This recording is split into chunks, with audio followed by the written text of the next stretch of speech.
성경의 예수님의 비유가 다 어렵습니다. 다 어렵지만 이 비유는 특별히 어려워요. 우리 2000년 기독교 역사상 수많은 해석이 이렇게 나왔고 수많은 어떤 해설집이 나왔지만 제가 볼 때는 다 만족스러운 해석이 아닙니다. 그럼 이거 어떻게 해석해야 되느냐? 저도 잘 모르겠어요. 저도 이거 어떻게 봐야 되는가? 저라고 알겠어요? 그러면 성경을 읽다가 우리가 어떻게 무슨 뜻인지 모르겠다 그러면 어디까지만 읽어야 될까요? 성경이 이야기해주는 곳까지만 읽어야 되는 거예요.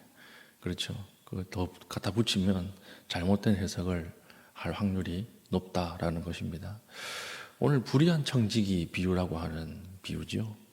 굉장히 묘한 비유고 이상한 비유입니다.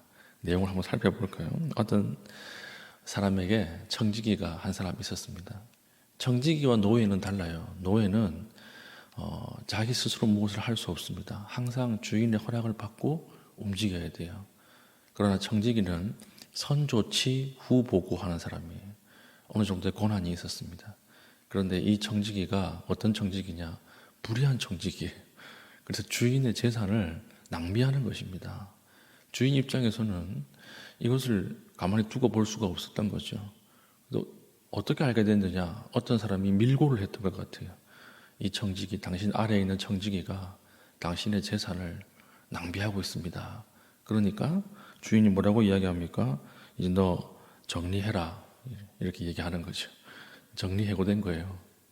이제 해고를 시켜야 되겠다. 이렇게 해가지고 2절 마지막 보면 내가 보던 일을 세마라. 청지기 직무를 계속하지 못하리라 하니 이제 해고 통보를 받은 것입니다. 그러니까 처자식 먹여 살릴 이제 생각에 깜깜한 거예요. 어떻게 해야 되는가? 3절이죠. 청지기가 속으로 이르되 주인이 내 직분을 빼앗으니 내가 무엇을 할까? 땅을 파자니 힘이 없고 노동을 하자고 하니까 평생 계산기 컴퓨터 하던 사람이라서 할 수가 없는 거예요. 기술이 없고. 그리고 빌어먹자니 부끄럽구나. 빌어먹는 것도 쉬운 거 아니죠. 빌어먹자니 내가 부끄럽구나. 부끄러워서 이것도 못하겠다. 그래서 생각한 것이 무엇입니까? 4절 내가 할 일을 알았도다. 깨달은 거예요.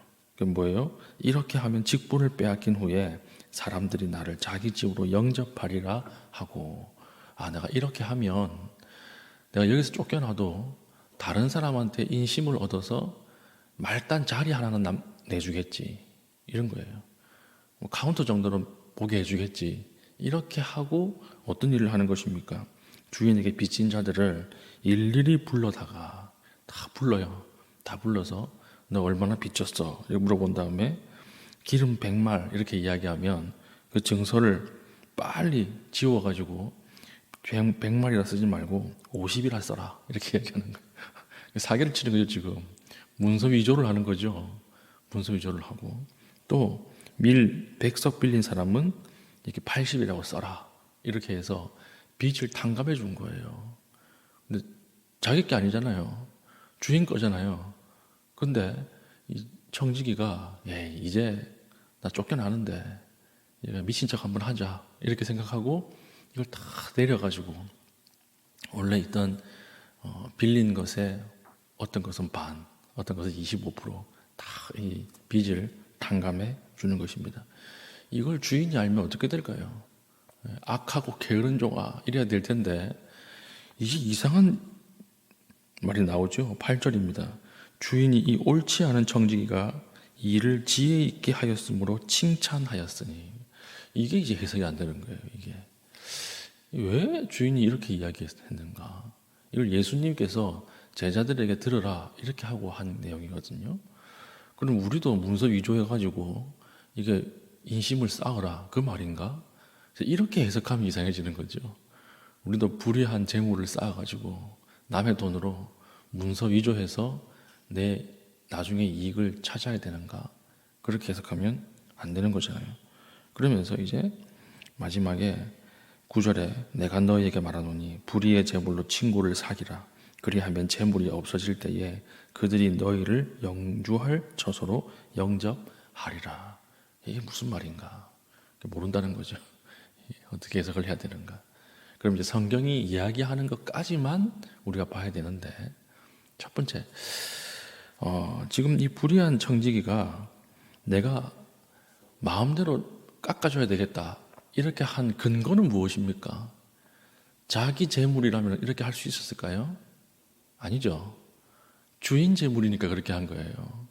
자기 게 아니니까 이렇게 한 것입니다.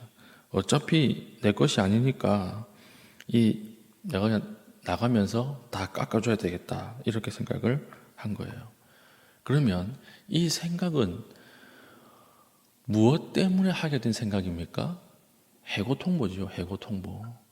해고통보를 딱 받고 나서 에이 이거 내 것도 아닌데 다 나눠줘 버리자 이렇게 생각을 한 거예요. 해고통보 이후에. 그럼 우리로 치면 인간의 해고통보는 무엇일까요? 죽음이죠. 죽음. 그 전까지는 자기가 관리하고 자기 것이라고 생각을 했는데 죽음이라고 하는 해고통보를 딱 받고 나니까 이 내 것이 아니구나.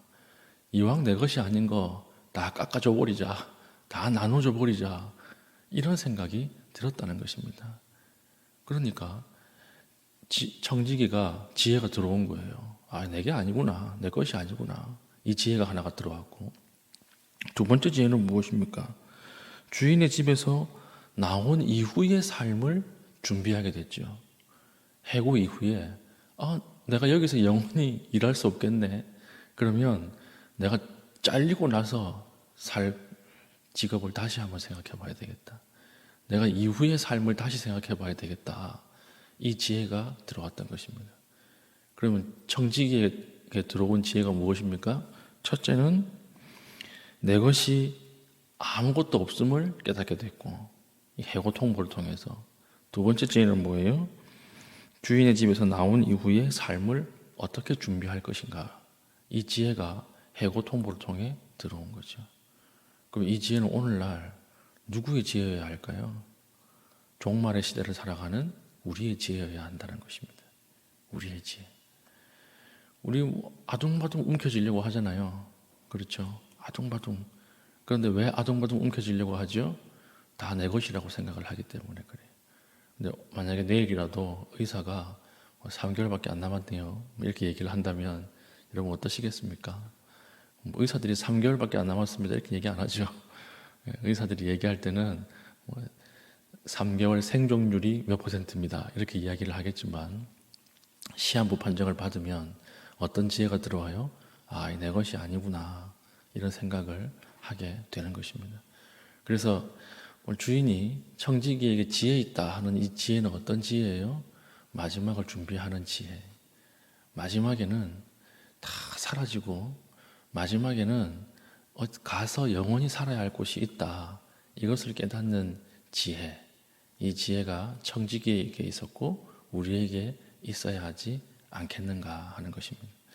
성경은 항상 세 개를 이야기해요. 하나님에 대해서는 하나님은 예배하라. 항상 이어지는 것입니다. 하나님은 예배하라. 그리고 물질은 사용하라. 물질은 사용하라. 사람은 사랑하라. 이 세 가지예요. 성경을 탈탈 털어가지고 요약하라 그러면. 그런데 악한 마귀가 이걸 주어와 동사를 바꿔버리는 거예요. 하나님은 예배하라 이랬는데 하나님을 이용하고, 그렇죠? 물질을 사용하라 그랬는데 물질을 예배하고, 사람을 사랑하라 그랬는데 사람을 내 마음대로 이용하는 거예요. 이걸 먼저 섞어버리는 거예요. 문제가 되는 거죠. 이렇게 우리도 똑같이 살다가 언제 회복돼요? 해고 통보를 받으면 회복되는 것입니다. 이걸 미리 알아라는 것이죠.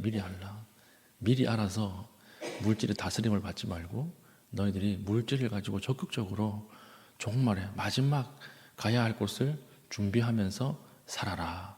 그래서 오늘 이 전체 이 비유의 주제는요, 우리 마지막 13절이에요. 13절 보십시오. 집 하인이 두 주인을 섬길 수 없나니 혹 이를 미워하고 저를 사랑하거나 혹 이를 중히 여기고 저를 경히 여길 것임이니라. 너희는 하나님과 재물을 겸하여 섬길 수 없느니라. 이게 전체 비유의 주제입니다. 너희는 두 주인을 섬길 수 없다. 한 주인만을 섬겨야 된다. 그러면 너희들은 무엇을 섬길 것인가 그 말이죠. 돈을 버는 것은 기술이죠. 기술 좋은 사람 돈 많이 법니다. 돈 쓰는 건 뭐예요? 예술이에요. 돈 쓰는 건 예술이다. 여러분 예술적으로 돈 쓰십시오. 예술적으로 쓰시고 어차피 내 것이 아니고 어차피 다 하나님 것이고 우린 정직입니다. 하나님 주인이 기뻐하시는 곳에 사용하시고 그리고 영혼을 준비하는 곳에 사용하십시오.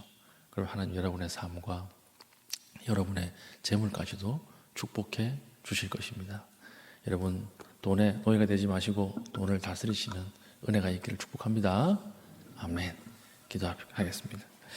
하나님 돈의 노예가 되지 않게 하시고 하나님을 주인으로 섬기는 지혜로운 청지기로 살아가게 하여 주시옵소서.